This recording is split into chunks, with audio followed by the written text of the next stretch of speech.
quote of the day. But how could you live and have no story to tell? Fyodor Dostoevsky. Probably butchered his name. How could you live and have no story to tell? I think this quote is incredibly relevant to today because I'm a firm believer most people are not living.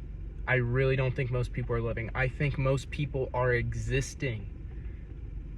For example, my father, he says, I've lived a good life. No. No.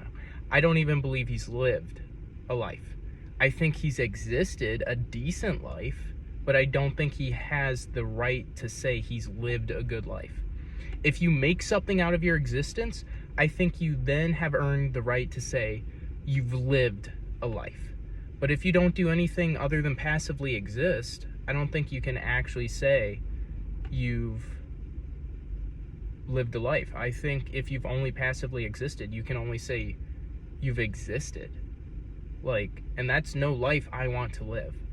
I want my life to have a story to tell. That's why I do things most people don't do. I'm going for amateur fighting. Most people are never going to do that. Most men will never actually learn how to fight. Most men will never actually even compete in fighting. If I do that, it sets me apart from the rest, and then I can actually feel proud of myself that I got out of my comfort zone, actually try to live. Entrepreneurship. Most people are too scared to start a business. If I can start a side hustle that turns into some kind of small business, I can now say I did that. Most people don't do that.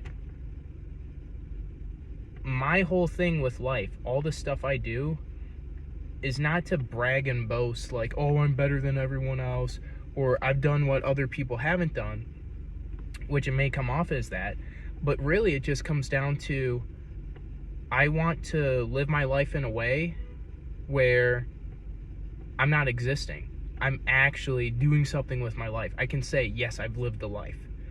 I've actually experienced things that have earned me the right to say, I've lived a good life. Not, I've existed passively, done stuff, whatever. I don't want that. How could you live and have no story to tell? What have you done with your life that is significant? What have you done with your life that holds any significance? What have you actually made out of yourself, out of your life? Or are you just passively existing? If it's not too late for you, I highly encourage and recommend you try to change that. Think and reflect on that.